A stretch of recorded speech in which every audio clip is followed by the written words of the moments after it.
Uma boa noite a todos. Estamos mais uma vez aqui com este projeto Semeando em Terra Seca. www.ministeriopaulo.roberto.com.br. Lembrando que aqui eu não estou fundando uma igreja, não estou fundando aqui um ministério próprio. Ministério é aquilo que Deus lhe deu, o ministério da oração, o ministério da palavra, o ministério do discernimento. Deus lhe deu vários ministérios. Qual é o seu ministério? O meu ministério é da palavra. E o meu objetivo neste Semeando em Terra Seca, a qual agora eu coloquei o letreiro aqui atrás de mim, o meu objetivo é gravar os vídeos amadores em casa, através da vontade de Deus, porque é a vontade de Deus que pregamos a palavra, e estou usando esses meios, essas ferramentas como uma máquina filmadora, e depois colocarei no YouTube para que todos vocês internautas que tiverem acesso ao www.ministeriopaulo.roberto.com.br possam ali olhar aqueles vídeos que ali estão, a palavra de Deus, e se edificar na presença do Senhor. Este é o meu objetivo. E esta noite estamos aqui muito alegres, aliás, e nós queremos abordar um assunto muito importante, para mim e para a tua vida. Um assunto que tem deixado muitas pessoas tristes, muitas pessoas com um transtorno de personalidade, ou seja, elas acabam mudando a sua identidade, o seu jeito de viver, a sua maneira de viver. Há uma batalha espiritual que acontece na sua mente, porque essa pessoa passa por esse problema. O tema é as dores do abandono. Quantas pessoas não são as que sofrem abandonos na sua vida? Abandonos por parte do esposo ou da esposa, abandono por parte dos filhos, os pais que são, depois que uma certa idade vão para o asilo, são esquecidos pela família do asilo, abandono por parte dos amigos que até então estão ao teu redor, e daqui um pouco esquecem de você. Isto causa para a pessoa uma dor muito grande no coração. A pessoa se sente desvalorizada, menosprezada, e dentro dela o inimigo aproveita este momento para fazer com que ela tenha uma crise, viva com o espírito de inferioridade, que é menos do que os outros, porque ela se vê abandonada ao seu redor. Ninguém nasceu para ser abandonado. Nós nascemos para viver numa classe social ali unidos. Nós nascemos para que possamos se relacionar um para com os outros. Ninguém, ninguém vai produzir, desenvolver de uma forma solitária. Nós precisamos um dos outros para se desenvolver, nós precisamos um dos outros para se comunicar, para ter ali contato, para falar, muitas vezes das nossas dores, das nossas crises, para animar alguém e ser animado. Nós somos feitos por Deus para viver em harmonia. Tanto é que quando Adão estava sozinho no jardim do Éden, Deus então viu que ele estava só. E Deus disse: criarei uma adjuntora, uma companheira. Num sono profundo que Adão teve por Deus, Deus tira da costela dele a mulher, Eva. Então Adão agora não está mais sozinho, está com Eva. E ali os animais estão ao redor, e o próprio Deus estava sempre pela manhã, pela virada da tarde, estava ali com eles, porque nós somos criados para estar em união, em companhia e se relacionando. Então nós vamos entrar hoje neste assunto de as dores do abandono. Você que tem a tua Bíblia aí na tua casa, que clicou neste vídeo agora, e quer pegar a Bíblia e quer conferir os versículos, você pegue aí. Vamos então começar aqui no texto, o texto base para esta lição de hoje, para as nossas vidas. O texto base se encontra em Salmos. Salmos, escrito pelo salmista Davi, escrito por Moisés também, escrito por Asaf, escrito por outros mais, não foi só pelo salmista Davi, que foi escrito os Salmos. Salmos 68, versículo 6. Salmos de número 68 e o versículo 6. Diz-nos assim a palavra de Deus. Salmos 68, versículo 6. Deus faz que o solitário viva em família, liberta aqueles que estão presos em grilhões, mas os rebeldes habitam em terra seca. Mais uma vez, Deus faz que o solitário viva em família, liberta aqueles que estão presos em grilhões, mas os rebeldes habitam em terra seca. Salmo 68, versículo 6. Vamos além? Vamos ler aqui a leitura bíblica em classe, que ela vai de 2 Timóteo capítulo 4, do 9 ao 18. Nos diz assim, presta atenção. 2 Timóteo 4, 9 ao 18. Procurai vir ter comigo depressa, porque Demas me desamparou, amando o presente século, e foi para Tessalônica, Crescente para a Galácia, Tito para a Dalmácia. Só Lucas está comigo. Toma Marcos e traze-me contigo, porque é muito útil para o ministério. Também enviei Tíquico a Éfeso. Quando vieres, traze a capa que deixei em Troade, em casa de Carpo, e os livros, principalmente os pergaminhos. Alexandre o latoeiro causou-me muitos males, e o Senhor lhe pague segundo as suas obras.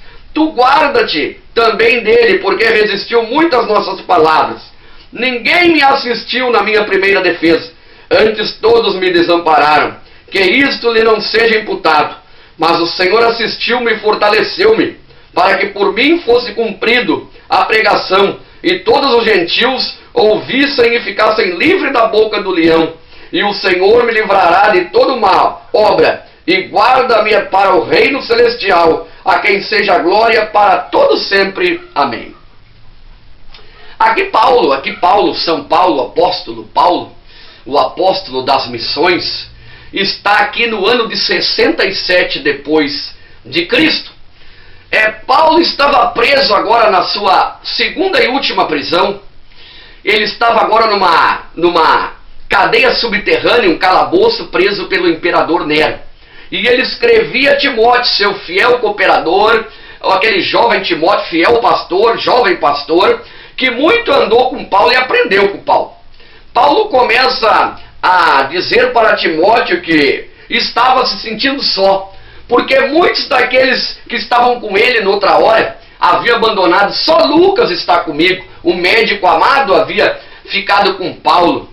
E Paulo ali naquela prisão, ele era assistido por Lucas algumas vezes, e Paulo se sentia só da presença física, porque ele diz aqui no restante da leitura bíblica, em classe, que Deus sempre o assistiu nas suas prisões.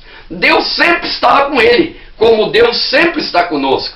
A promessa de Jesus foi essa: eis que vou para o Pai, mas não vos deixarei órfãos, sozinhos. Mandarei para vós o Consolador, que esteja convosco todos os dias, até a consumação do século.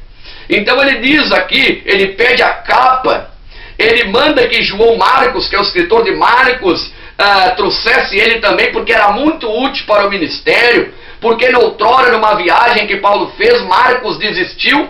Então Paulo se apartou dele, foi Marcos para um lado e foi Paulo para outro lado. E agora, no final da sua vida, ele se lembra que era para trazer João Marcos, o escritor de Marcos, porque ele era muito útil no ministério. Ele cita o latoeiro aqui, era um homem que fazia muito mal e era contra o evangelho de Cristo. Ele pede a capa que acompanhou ele muitas vezes. Esta capa foi feita por algumas irmãs dos lugares onde ele passava, para que ele pudesse se aquecer quando ele estava indo pregar em vários lugares. Ele pede aquela capa que acompanhou eles muitas vezes. Mas o total de tudo que eu quero dizer aqui, Paulo está explanando acerca que ele havia ficado só. E a lição é as dores do abandono. Só que Paulo era diferente. Ele sabia em quem ele cria. Ele tinha certeza de que Jesus assistia a ele nas dores, nas fraquezas, nas prisões. É claro que fisicamente, como eu digo, e pessoas ali que são pessoas mortais, como os outros que abandonaram, fazia falta para ele. Mas ele, por tudo isso, Jesus, que não é mortal, que já havia ressuscitado, ele sabia e tinha certeza que o único que consolava o coração dele, em meio a esta solidão, em meio ao abandono da vida, aos abandonos da vida, era Jesus Cristo. O único que pode suprir todas as vossas ansiedades, todas as vossas dores e os abandonos da vida, em momento que tu te sentes só, lembre-se, Jesus Cristo, para você que ainda não conhece Ele, está disposto a te abraçar e estar contigo todos os dias da tua vida. Vamos entrar nos tópicos aqui agora, para nós darmos uma olhada no que Paulo vai relatar, mais do que a lição vai relatar. Diz-nos assim: o abandono familiar na doença, o abandono familiar na hora da doença. Sim, muitos sofrem abandono familiar na doença. Por quê? Porque alguns ficam enfermos na família e parece que se tornam um estorvo. Aquela pessoa que já está de idade avançada, está numa cadeira de roda, precisa ser tratada na boca, precisa ser trocada, usa fraldas geriátricas, para os seus filhos ou familiares mais novos, eles acham isso um estorvo. Outros abandonam e vão embora. Um esposo abandona uma esposa quando ela, sem querer, porque assim a doença, ela contrai um câncer de mama, um câncer avançado, ou perde uma mama. Tem esposo que abandona a sua esposa, abandona ela. Imagina a dor, a pessoa já está enferma e ainda é abandonado pelo parente querido, pelo esposo ou pelo filho. Imagina a dor. Então nós vamos ver aqui o abandono familiar na doença. Vamos dar uma olhada? Ninguém está imune, ou seja, ninguém está livre às doenças, mesmo aquelas que professam servir a Deus. Mesmo aquelas pessoas que professam servir a Deus não estão livres das doenças. Mesmo nós, que somos crentes, cristãos, pregamos a palavra, estamos aqui neste mundo, ainda temos o corpo mortal. Estamos sujeitos, através do pecado que entrou na terra, mesmo nós que professamos a fé, estamos sujeitos às enfermidades. Por isso, quando enfermos, todos nós precisamos de ajuda e auxílio especializados. Infelizmente, há famílias que nesses momentos, não suportando o estresse, acabam abandonando o doente à sua própria sorte. É o que eu disse, o peso se torna um peso, um estresse. Todos os dias aquele cuidado, todos os dias está ali, aquele remédio controlado, aquilo. Elas não têm essa fibra, elas não têm este pique, elas não têm, está faltando até amor, porque quem tem amor, a Bíblia diz, o amor suporta, o amor tudo crê, o amor resiste, e elas acabam abandonando a pessoa à própria sorte, ou seja, ela abandona a pessoa na doença, e seja o que Deus quiser, dizendo assim, se Deus curar a pessoa, vai curar, se não, a pessoa que está enferma se vire, porque aquela pessoa que estava ao seu lado não tem mais condições e abandonou ela. Acaba abandonando o doente à própria sorte, principalmente em se tratando de casos crônicos, como eu disse, casos avançados como câncer, a AIDS, e principalmente em casos crônicos. Os que agem desta maneira demonstram não possuir ainda o amor genuíno cristão, como eu disse, por falta de amor, porque o amor tudo crê, tudo suporta, o amor ele está ali, o amor é sofredor, é benigno, e quem ama mesmo e tem ainda o amor de Cristo, ele não vai abandonar a esposa na hora que ela mais precisa, a mamãe que está velha na hora que ela mais precisa, o papai que está numa idade avançada na hora que ele mais precisa. Agora vai se tornar um peso. E quando? Quando nós éramos bebês, que eles criaram até a idade de nós poder andar por nós mesmos, eles também trocavam nossas fraldas, eles também nos davam de alimento na boca, eles também nos cuidavam, eles passavam noites de sono, porque eles tinham amor por nós. E agora as pessoas são abandonadas por falta de amor? Que triste, né, irmãos? Aqueles que não têm o amor de Deus nas suas vidas. A pessoa enferma necessita de apoio, de carinho e de dedicação dos seus familiares para vencer e suportar a enfermidade. Ela precisa de apoio, de carinho dos seus familiares. Se os seus familiares não ajudar, dificilmente o estranho vai ajudar. Mas com palavras positivas, com palavras boas, com palavras de ânimo, com amor, se dedicando. Olha, a enfermidade é propícia a desaparecer muito rápido. Por quê? Porque ela tem um apoio psicológico, um apoio de amor afetivo. Ela tem um apoio ali, ela tem a família unida com ela. E Deus se agrada e Deus provém nessa situação. Mas agora, largar a pessoa à sua própria sorte, então isto é muito triste, né? Vamos além. A pessoa enferma necessita de apoio, do carinho e da dedicação de seus familiares para vencer e suportar a enfermidade. Não podemos nos esquecer ainda dos casais que se divorciam quando os cônjuges adoecem. Eu falei assim, casal que quando a esposa contrai um câncer de mama, ou quando o esposo contrai um câncer da próstata, ou outro tipo de doença, que agora ele não pode mais satisfazer como era antes, ou satisfazer a expectativa um do outro como era antes, porque agora ele se encontra enfermo, é abandonado pela esposa. Perdão. É abandonado pela esposa, ou é abandonado, a esposa abandona o esposo, não é verdade? O esposo abandona a esposa, por quê? Por causa de uma doença. Mas se conheceram, passaram tanta coisa junto, e agora por uma parte tão difícil, uma parte que agora é que precisa mostrar que está um ao lado do outro, porque a Bíblia diz, é bom que estejam dois, quando um está caído, o outro levanta, e nesta hora abandona. Vamos dar uma olhada ali? Deus não aprova tal atitude. Deus não aprova essas atitudes de abandono do cônjuge quando adoece, esses abandonos da família. Deus não aprova. Vamos olhar Mateus 19:6. Vamos dar uma olhada aqui. Vai você lá no Novo Testamento, Evangelho segundo escreveu Mateus, capítulo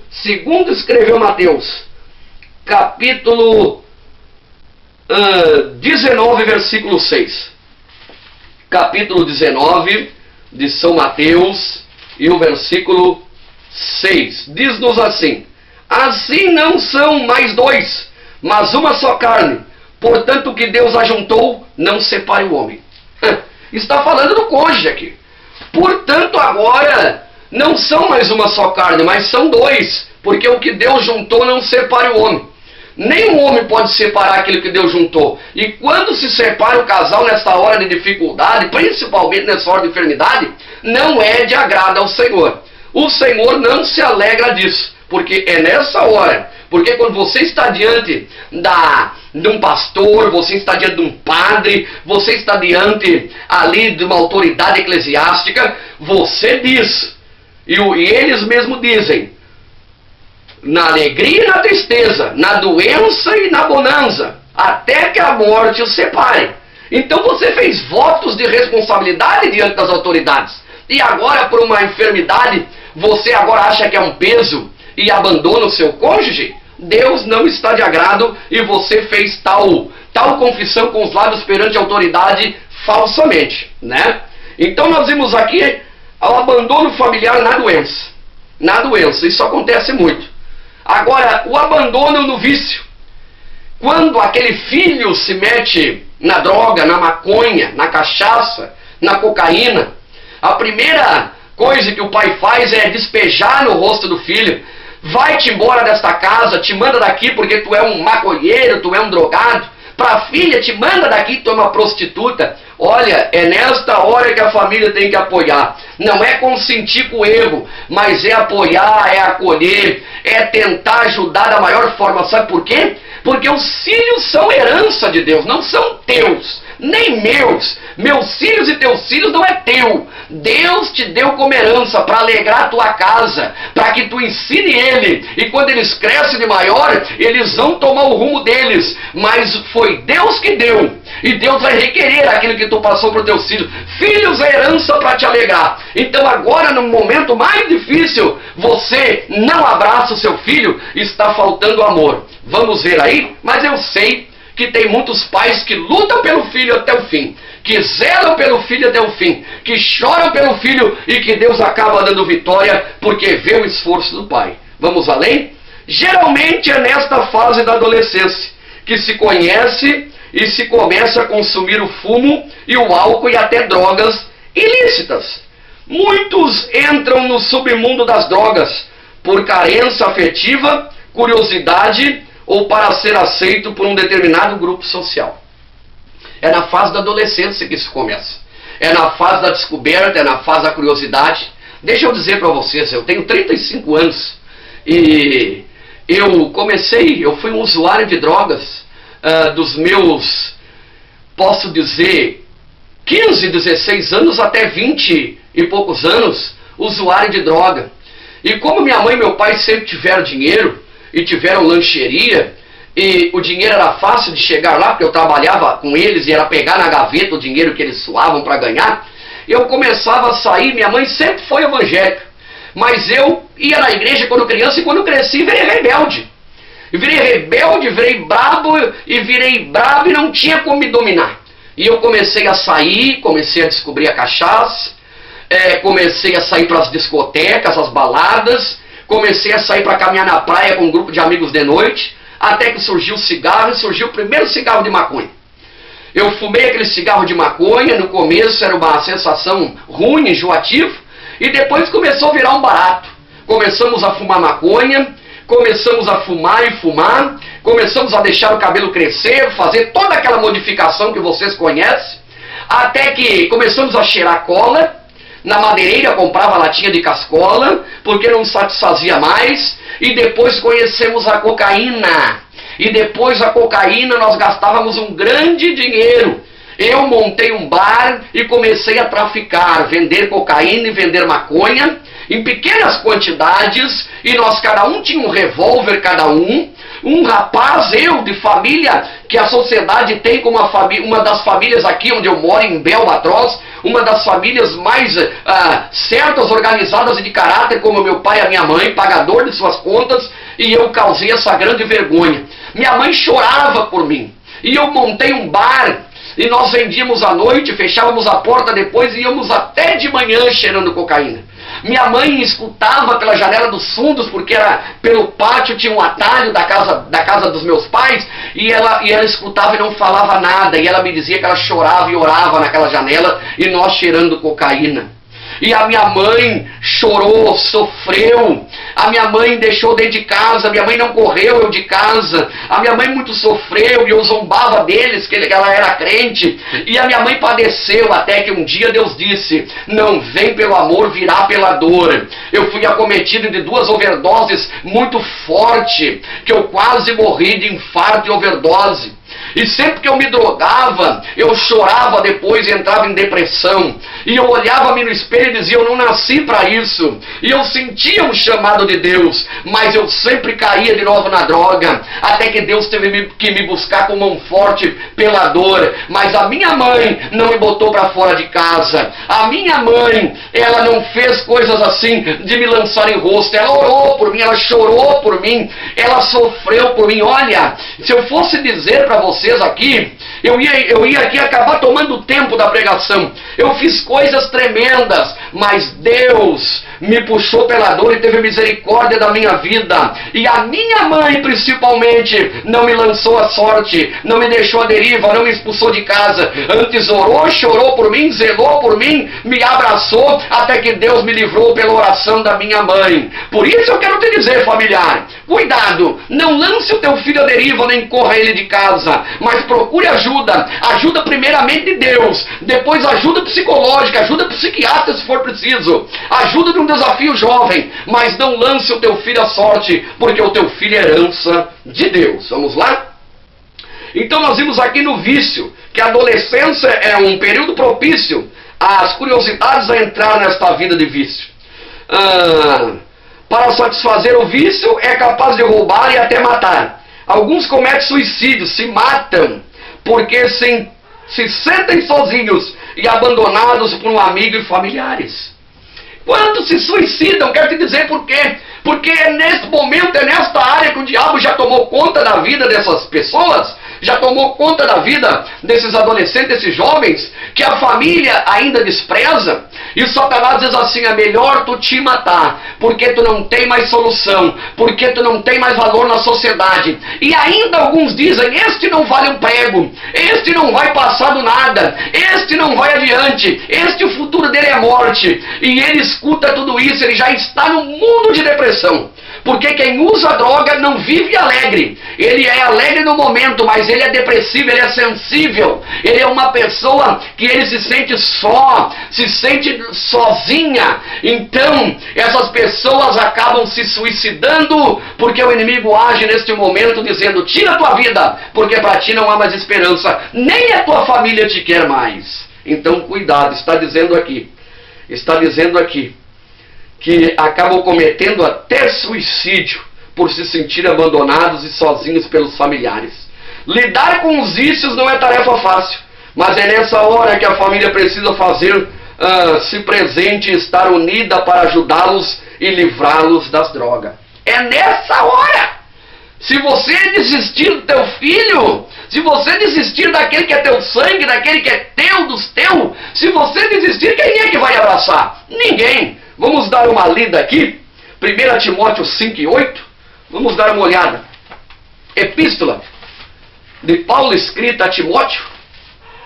Vamos ver aqui na primeira epístola de Paulo escrita a Timóteo. Capítulo de número 5, versículo 8. Capítulo 5 e 8, que diz aqui: mas se alguém não tem cuidado dos seus, e principalmente dos da sua família, negou a fé, e é pior do que o infiel. Mas se alguém não tem cuidado dos seus, como eu disse, que é do próprio sangue, da sua família, é pior do que o infiel, aquele que não é cristão. E já negou a fé. Por que negou a fé? Porque desistiu dele. Porque não acreditou que ele ia mudar, que Deus fazeria alguma coisa na vida dele, que Deus era poderoso para ver o sofrimento da família e que Deus interviria naquela vida, que Deus ajudaria aquela vida a ser transformada. Ele então, se ele não tem amor pelos seus, ele já negou a fé. Então é neste momento que o filho precisa de ajuda, que a filha precisa de ajuda, no momento do vício. Não ser abandonado neste momento, não ser abandonado na hora da doença, não sofrer o dor do abandono na hora do vício, e agora na melhor idade, vamos dar uma olhada aqui. A terceira idade, também chamada da melhor idade, é composta por aqueles que passam de 70 anos, 60 anos aliás. Em nossa sociedade os idosos não são prezados, e algumas famílias chegam até a desampará-los. Eu comecei falando isso na introdução. Aos 60 anos é considerada a melhor idade, a terceira idade. Agora, para muitos não é considerada a melhor idade, porque é neste momento que eles contavam com o amparo dos seus filhos, seus netos, sua família, e são lançados numa casa, num asilo. São lançados num asilo e depois não são mais visitados pelos seus entes queridos. Quantas vezes nós vemos em reportagens televisivas de pessoas de idade avançada, idosos, que passam o Natal sozinho, passam no Novo sozinho. Eu não falo só dessas datas comemorativas, mas eu falo de todos os dias, não são mais assistidos. Olha, eu quero te dizer uma coisa para te ensinar, isso é obra do diabo. Porque eles passaram uma vida inteira cuidando dos seus filhos, seus netos, muitos criaram até netos, tiveram todo o tempo ali, todo o tempo controlado e organizado para ter o cuidado, e na idade que era para eles descansar, que era para eles ser assistidos, que era para eles receber amor dos seus entes queridos, eles são abandonados em asilos e são deixados lá à mercê da mão de alguns que dão tapa, de alguns que medicam errado, de alguns que deixam eles lá com as suas necessidades fisiológicas de qualquer maneira, não levam no banheiro, não dão uma roupa adequada, não dão uma comida adequada, e ainda judiam daqueles que um dia tiveram todo o amor por mim e por você. Na melhor idade, os velhos, os idosos estão sofrendo o desamparo e a dor do abandono. Se você procurar um asilo onde você sabe que as pessoas não são mais visitadas, a primeira coisa que elas vão dizer é que tem uma amargura tão grande no coração, pela saudade do filho que nunca mais foi lá ver, pela saudade do neto que nunca mais foi lá ver. É isso que eles vão dizer. E essa dor tremenda, eles preferem morrer de uma vez pela dor da solidão e do abandono que há no coração deles. Deus não se agrada disso, porque Deus nunca nos abandonou. Nunca. Deus nunca nos abandonou. Deixa eu te dizer uma coisa, se Deus fosse rígido, como muitos dizem, se Deus fosse vingativo, como muitos dizem, deixa eu te dizer, o sol brilha para todos. O sol brilha para o crente, brilha para quem crê em Deus, em Jesus, e brilha para quem não crê. Deus não é injusto, Ele ainda deixa o sol brilhar para quem não crê. Ele ainda dá oportunidade para quem não crê se arrepender. Ele ainda permite que quem não crê ainda possa ganhar o seu sustento trabalhando. Por quê? Porque Deus, Ele é longânimo, Ele espera aquela pessoa, ela mudar de opinião, mudar de coração e acreditar nele. E Ele não abandona jamais, até o ímpio Ele não abandona. Se o ímpio clamar e se arrepender, Deus está pronto a ajudar o ímpio e a entrar no coração e tirar toda essa sensação de abandono que está no coração do ímpio, porque Deus é um Deus que não abandona, amém? Aleluia. Vamos adiante? Na melhor idade, como nós vimos aqui, muitos são colocados em casas de repousos ou asilos e lá permanecem sem assistência alguma. As Escrituras relatam que os mais velhos devem ser respeitados e ouvidos pelos mais novos. A Escritura nos diz isso. Devem ser ouvidos e respeitados pelos mais novos. E a Bíblia diz mais, uma palavra mais ainda. Honra o teu pai e tua mãe. Ou seja, tenha carinho e respeito para que te acrescentes teus dias na terra. Para que tu viva uma idade avançada, para que tu não seja ceifada pela tua ingratidão com os teus pais. Como diz aqui Juízes 23, 1 e 2 e Lamentações 5, 12 e 14. O mandamento do Senhor é honrar o pai e mãe. Continua válido para os dias de hoje. O que eu disse agora, continua válido até hoje. Honra o teu pai e tua mãe como? Tendo aquele carinho, tendo aquela gratidão, tendo aquele amor, tendo aquele temor, tendo aquele respeito, tendo aquele amor de que ele passou uma luta tão grande para te criar. E agora o que você faz? Abandona ele, responde para ele. Você faz tantas coisas que acabam prejudicando, judiando aquele que tanto te amou.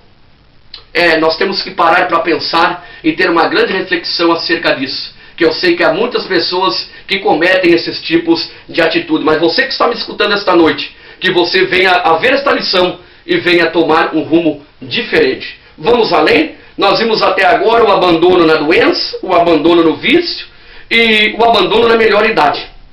Olha o outro tópico. O abandono em situações difíceis. Também em situações difíceis. No desemprego. No desemprego, a situação financeira complica-se, o padrão de vida sofre drástica queda. Eu já entendo de começo o que vai dizer aqui. Sem eu ler, eu posso entender. Sem eu ler. O abandono e desemprego.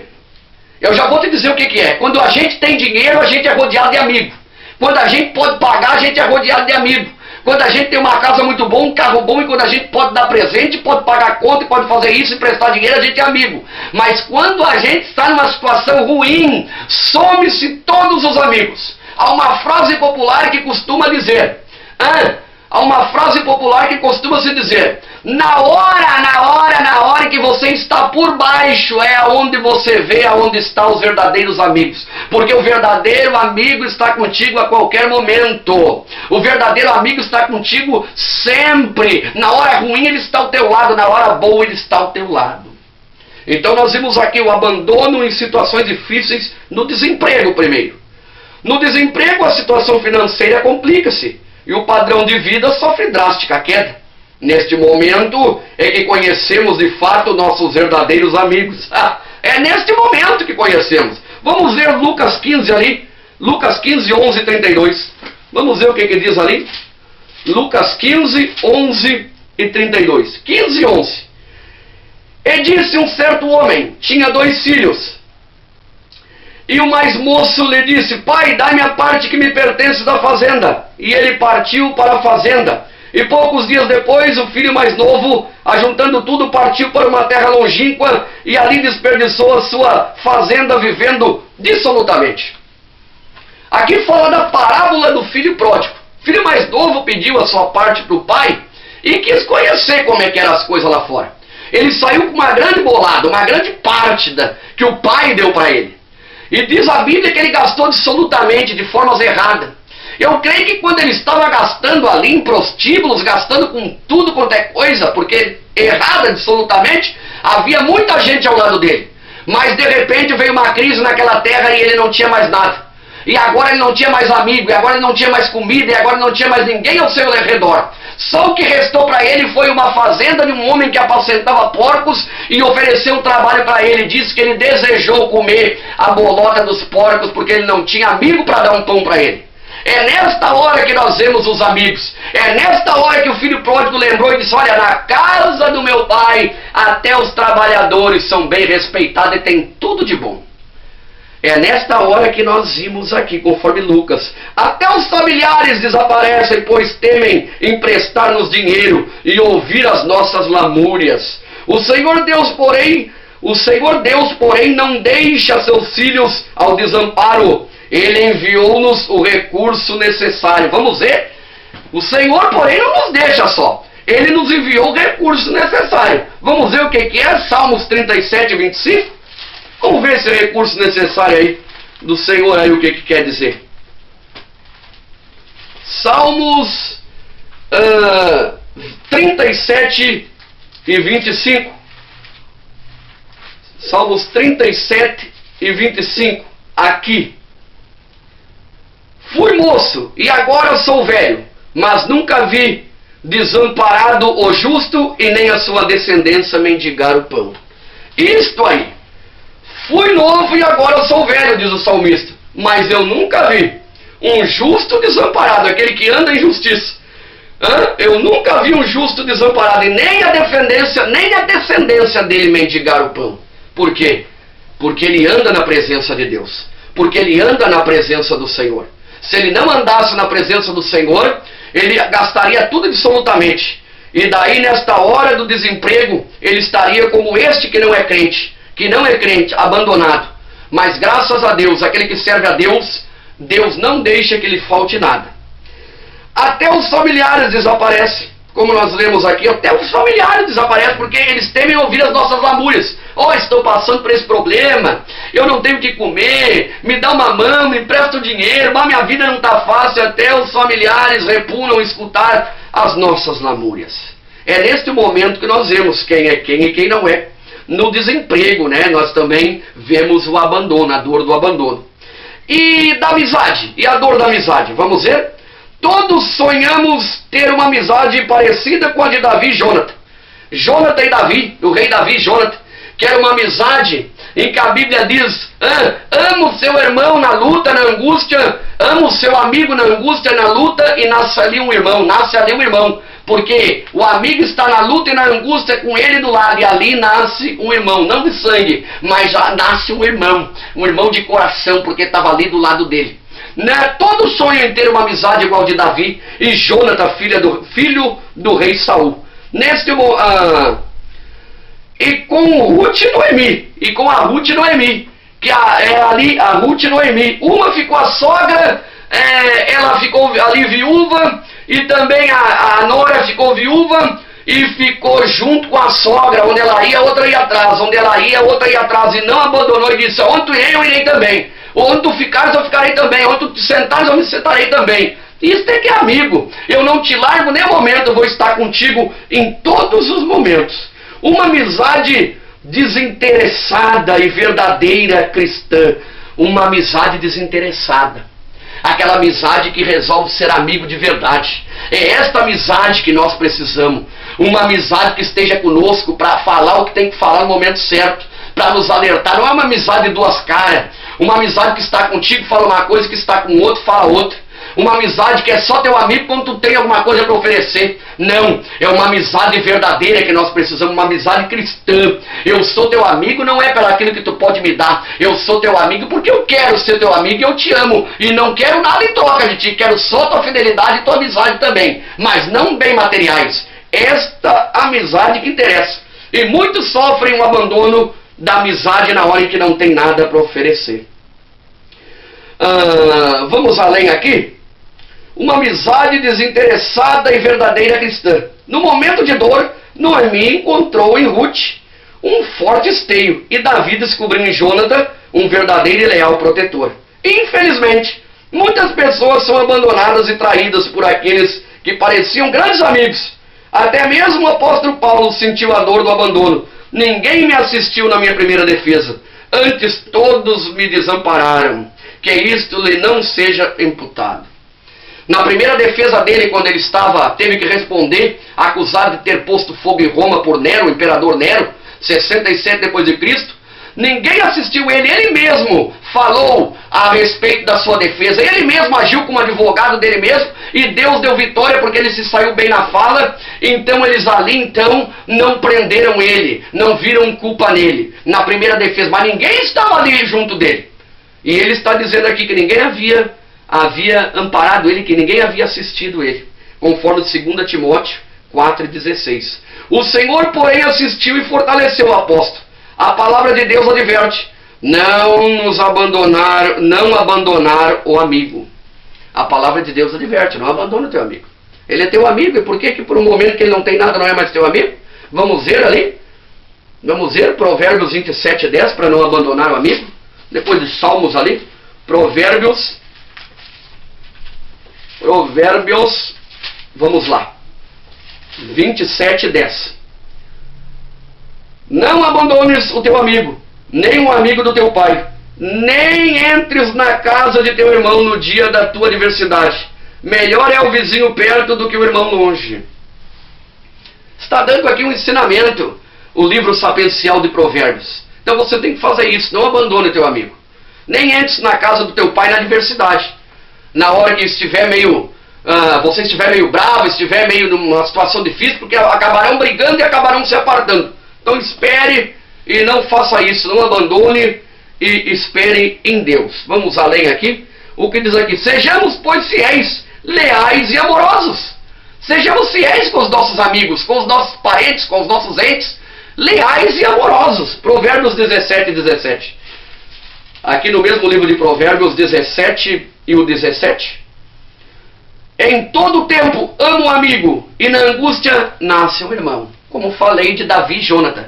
Em todo tempo amo o amigo, e na angústia nasce o irmão. Porque ele vai lembrar e vai dizer, aquele era meu amigo. Aquele estava comigo em todos os problemas. Aquele não falava o que eu queria ouvir. Aquele falava o que eu precisava ouvir. Aquele sempre tinha uma palavra de ânimo. Aquele sempre estava ali me orientando. Aquele sempre estava ali me ensinando e dando conselhos. Aquele era meu amigo. Então, ame o amigo na hora da adversidade e nascerá um irmão dessa situação. Amém? Amém? Vamos além? Da igreja agora. Abandono por parte da igreja. Também acontece. Por alguns que são da igreja acabam nos abandonando. A igreja é o local onde o abandono é solitário. Deveria encontrar amigos e irmãos. A igreja é o local onde o abandonado e solitário deveria encontrar amigos e irmãos. A igreja é o lugar onde os abandonados e os que já estão solitários deveriam encontrar amigos. É lá que eles deveriam encontrar amigos e irmãos. Infelizmente, há igrejas que se esquecem de seus membros e congregados, não os visitam, nem oram por eles, nem os tratam as feridas. Infelizmente há igrejas, porque igreja somos nós. O local onde a gente vai é templo, igreja é eu e você. Infelizmente há pessoas que abandonam o congregado, abandonam o irmão, e não vai na casa dele ver como ele está, não ora mais por ele, não curam, não tratam suas feridas, às vezes só usam, e depois são mal agradecidos, e não vão lá para assistir o seu irmão. Deus não está de agrado a isso, porque Deus é o bom pastor, que dava a vida pelas ovelhas, e as ovelhas, deu a vida pelas ovelhas, e as ovelhas conheciam a voz do pastor. Agora o diabo é lobo, ele não visita a ovelha, ele quer matar as ovelhas. Vamos ver ali Marcos 10, 29 e 30, que fala sobre as igrejas que cometem esse tipo de erro de não visitar. Vamos dar uma olhada ali. Vamos dar uma olhada ali, onde está dizendo Marcos 10, 29 e 30. Marcos 10, você que tem a Bíblia aí. Marcos 10, 19 e 30. Marcos 10, 19 e 30. Tu sabes os mandamentos. Não adulterarás, não matarás, não furtarás, não dirás falso testemunho, não defraudarás alguém, honra o teu pai e a tua mãe. Ele, porém, respondendo, lhe disse, mestre, tudo isso guardei desde minha mocidade. E Jesus, olhando para ele, o amou e disse, falta-te uma coisa, vai e vende tudo quanto tem, e dá aos pobres, e terás um tesouro, e vem e segue-me. Lá no 30, e o que não recebe 100 vezes tanto já neste tempo, em casas, irmãos e irmãs, e filhos e campos, com perseguição, e no século futuro a vida eterna. Está falando do jovem rico aqui, que procurou Jesus e disse que conhecia de todos os mandamentos, conhecia tudo, e perguntou, o que me falta ainda?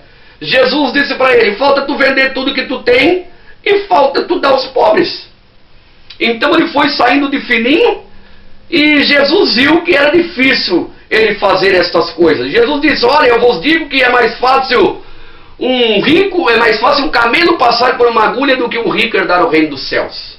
A agulha naquele lugar lá em Jerusalém era onde uma porta muito estreita, onde eles o camelo ficava ali, quando aquele que estava em cima entrava, e os camelos ficavam naquela porta que era estreita, depois ela ficava larga, era chamada de agulha. E era difícil quase a passagem para os camelos. E ele dizia, porque o camelo vinha cheio de carga, é mais fácil o camelo passar pelo buraco da agulha do que um rico herdar o reino dos céus. Por quê? Porque o rico dificilmente se desfaz dos bens materiais, se desfaz dessas coisas. E a Bíblia diz, aonde está o teu tesouro, ali está o teu coração.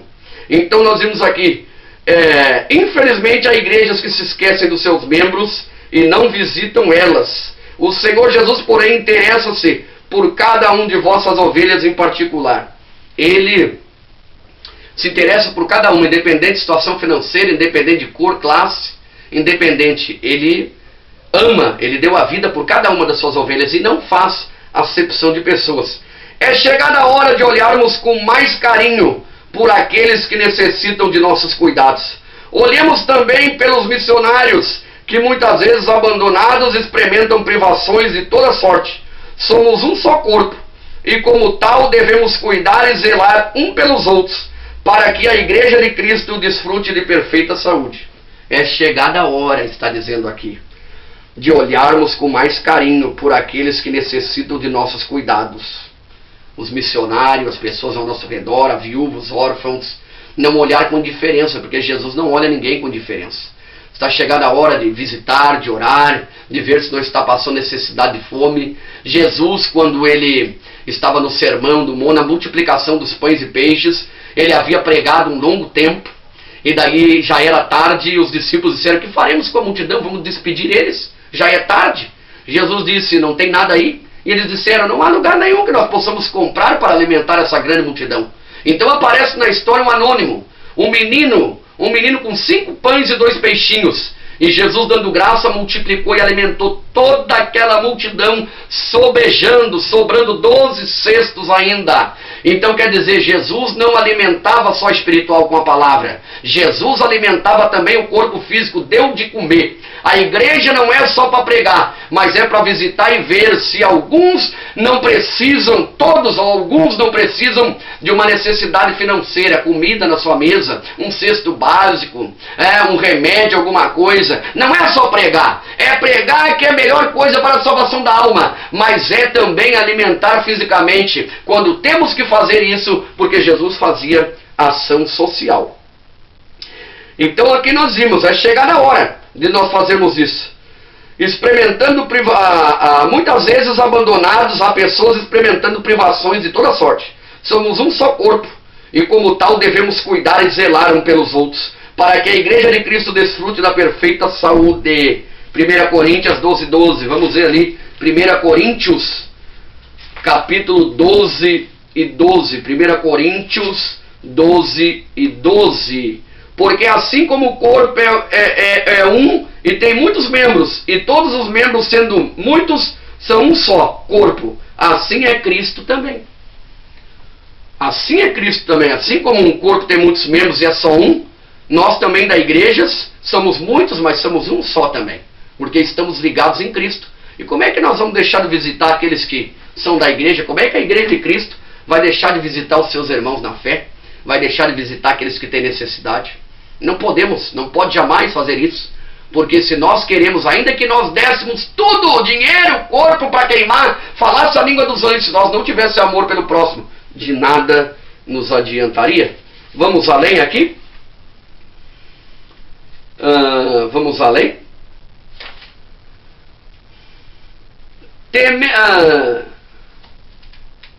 O Senhor nunca nos desampara. Nas horas de aflição, sempre faz-nos presente. Nunca nos desampara. Ele muito se entristeceu, porque chorava ser o único crente em todo Israel. O Senhor, porém, animou, revelando que reservava 7.000 servos fiéis em todo aquele reino, né? Aqui está falando, né? Na angústia, o tópico da angústia. O Deus não abandona. O Deus que não abandona, aliás. Na angústia agora, na angústia, estava passando esse tópico, na angústia. Nós falamos do abandono na doença, na família, no abandono no vício, abandonando o vício, abandonando os viciados e não o amando e não dando apoio. na melhor idade, nos asilos, abandonando. Nós falamos no desemprego, acabou os amigos. Nós falamos a dor do abandono na amizade. Nós falamos a igreja, que também muitas vezes abandona e não faz o papel de crente. E agora o Deus que não abandona, na angústia. Elias muito se angustiou por causa das perseguições que lhe movia Jezabel. Temendo por sua vida, o profeta fugiu para o deserto e ali desejou profundamente a morte. Após caminhar 40 dias e 40 noites até Horebe, escondeu-se em uma caverna. Jezabel, que era a mulher de Acabe, ali ameaçou que ia matar Elias, e Elias ficou temeroso, um homem que teve muitas vitórias de Deus. De repente, com uma palavra só demoníaca de Jezabel, ele se mandou com medo de ser morto e se escondeu na caverna. E veio turbulhão, e veio isso, aquilo, e não falou com Elias. De repente veio uma brisa suave, e a voz de Deus disse: Elias, o que fazes aí, Elias? O que fazes aí, Elias? Como quem quer dizer, o que está escondido aí, o que está sozinho aí? Ainda que não tenha ninguém contigo aí no fundo dessa caverna, Elias, eu, Deus que conheço, sei onde tu está, estou aqui falando contigo. O que fazes aí, Elias? Sai dessa solidão, Elias. Jesus fala para ti essa noite: sai desta solidão, desse sentimento de menosprezação. Se você está sendo abandonado por um familiar, se você está passando um espírito de menosprezação, um espírito de inferioridade, se você está com a alma batida, se você está com o coração doído pelo abandono, Jesus diz essa noite: sai, o que fazes tu aí? Sai para fora desta caverna, porque eu nunca te abandono e sou um Deus que te amo. Vamos além? Após caminhar 40 dias e 40 noites até Horebe, escondeu-se numa caverna. Ele muito se entristeceu, porque achava ser o único crente em todo Israel. O Senhor, porém, animou, revelando que lhe reservava 7.000 servos fiéis. Os adoradores de Jezabel haviam matado muitos profetas, e só sobrou Elias. E Elias então chegou e disse: Deus, mataram todos os teus profetas, só sobrou eu.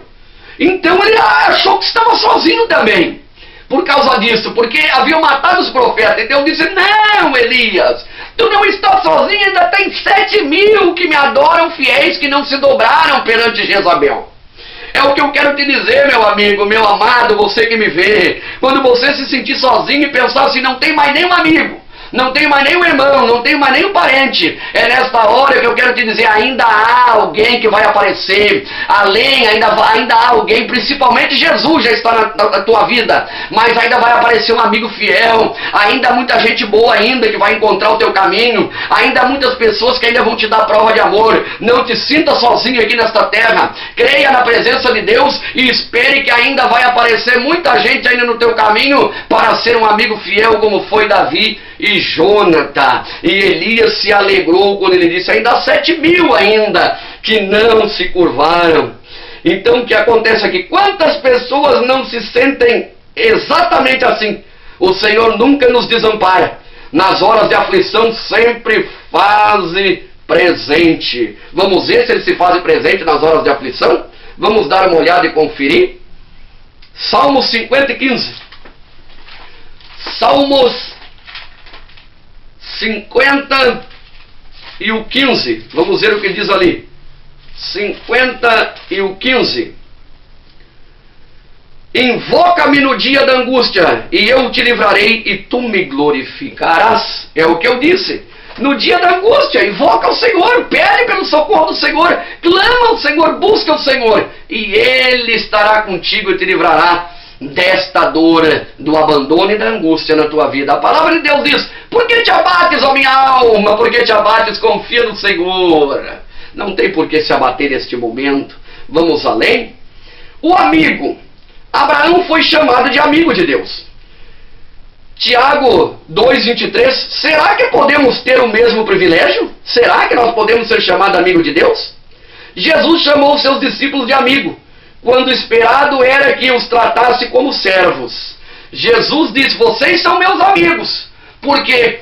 Porque amigo sabe o que o outro amigo vai fazer. Já não vos chamarei de servo, porque servo só sabe na hora em que o patrão vai mandar fazer alguma coisa. Mas eu vos chamo de amigo, porque amigo sabe tudo que o outro amigo quer e que o outro amigo vai fazer, porque o amigo fala. Jesus falou para os discípulos acerca do seu reino, acerca da sua vontade e acerca do que ele estava fazendo na terra. É por isso que Jesus nos chama de amigo. Por isso que não somos servo, mas somos amigos. Ele é amigo fiel. Não nos abandona na hora difícil. Na tempestade livrou os discípulos do naufrágio iminente. Ele multiplicou pães e peixes e ressuscitou seu amigo Lázaro. Lázaro de Betânia, irmão de Marta e Maria. Ele ficou lá na cidade que ele estava ainda por 2 dias, até que Lázaro veio a morrer. Marta e Maria pensou, mas era amigo. Abandonou ele agora e ele morreu. Depois de 4 dias ele aparece. No 4º dia ele aparece. O que acontece? Ele ressuscita Lázaro, que estava com seu corpo já deteriorado, podre. Ele ressuscita Lázaro e mostrou para eles que ele era amigo fiel e não havia esquecido. Ele fez aquilo para que eles vissem que ele amava e que o poder estava com ele. E ele então ressuscita o seu amigo Lázaro da morte. Jesus é o amigo fiel. Aleluia! Ao morrer em nosso lugar, Jesus ofereceu a maior prova de amor e lealdade que um amigo pode dar. Que um amigo pode dar. Vamos ver João ali? Vamos ver João 15:13. A maior prova de lealdade que um amigo pode dar. João 15:13. Vamos lá. João 15:13. Diz-nos assim: ninguém tem maior amor do que este, de dar a alguém a sua vida pelos seus amigos. Jesus Cristo. Porque a Bíblia diz assim, ó, Romanos 5:8, porque Deus dá a prova do seu amor, que Cristo morreu por nós, nós sendo ainda pecadores. Deus provou o amor, que Cristo, seu Filho, morreu por nós, e deu esta prova de amigo fiel e leal. Vamos além? Para você ter este amigo fiel ao seu lado, basta aceitá-lo como Salvador pessoal. Esta noite, basta dizer, Senhor Jesus, eu quero que tu seja meu Senhor e te aceito na minha vida. E ore ao Senhor, e o Senhor fará morada no teu coração. A sua igreja, dias antes de sua morte, Jesus assegurou aos discípulos que não os deixaria sozinhos, pois haveria de enviar-lhes o Consolador, conforme João 14:26. E não vos deixarei órfãos, mas mandarei o Consolador para que esteja convosco todos os dias, até a consumação do século. Ele não abandonou a sua igreja. A promessa foi cumprida no dia do Pentecoste, quando os discípulos foram cheios do Espírito Santo e começaram a falar em línguas, conforme Atos 2, e o Espírito Santo que convence o homem do pecado, guiando-nos em todas as coisas. O Senhor cumpriu a sua palavra. Por isso, quando os sentimentos de abandono e solidão nos sobrevier, buscamos a Deus em oração, e assim sentiremos a doce e confortável presença do Espírito Santo. Amém? Então, nós vimos hoje a dor do abandono. Aqueles que sofrem a dor do abandono, os pais que são colocados em asilo pelos filhos. Nós vimos a dor do abandono no vício, quando filhos que conhecem a droga são abandonados pelos pais. Nós vimos a dor do abandono quando está o desemprego e não tem mais dinheiro, onde é que estão os amigos? Nós vimos a dor do abandono na hora que está doente. Nós vimos vários fatores aqui que somos abandonados em horas difíceis, de lutas, em horas difíceis da nossa vida, que somos abandonados por um amigo, por um ente querido, mas a Bíblia nos confirmou aqui o Deus que não abandona. Quando Elias pensou que só estava ele, então Deus o animou a dizer, Elias, não, que fazes aí escondido, tu não estás só, ainda tem 7.000 servos que não se dobraram diante de Jezabel, uma tipologia de alguém que leva o crente a cometer o paganismo, a cometer o erro, a cometer o engano e a prostituição. Então eu te digo, Jesus está contigo. Na hora da angústia, na hora do abandono, na hora daquela dor que você pensa que não tem mais valor, que todos te abandonaram, que você olha para um lado e para o outro, e você parece que está num deserto e não sabe o que vai fazer. Eu quero te dizer, Jesus está te assistindo. Uma vez que tu busque a Ele, Ele diz na sua palavra, aquele que vem a mim, de maneira alguma eu lançarei fora. Eu quero orar por você essa noite. que está com essa dor no coração e que está com esse pensamento que você não é amado por ninguém, eu quero orar e quero repreender esse espírito de inferioridade na tua vida. Ora comigo, fecha os teus olhos. Eterno Deus e Pai, é neste momento que eu oro, Senhor. Eu oro por essa vida, por essa pessoa que me assiste, Senhor, neste vídeo amador, Senhor. Eu oro, Senhor, repreendendo todo espírito de inferioridade, todo espírito demoníaco, todo espírito que faz essa pessoa pensar, Senhor, que ela não vale nada para a sociedade, ainda que alguém abandonou, ainda que uma pessoa que ela ama abandonou, ainda que a sociedade, que a família diga que ela não tem jeito, que ela não terá futuro. Eu repreendo essas palavras negativas e demoníacas em nome de Jesus. Porque a tua palavra diz, Senhor, que tu está conosco. Quando ninguém confia, o Senhor confia em nós. Porque o Senhor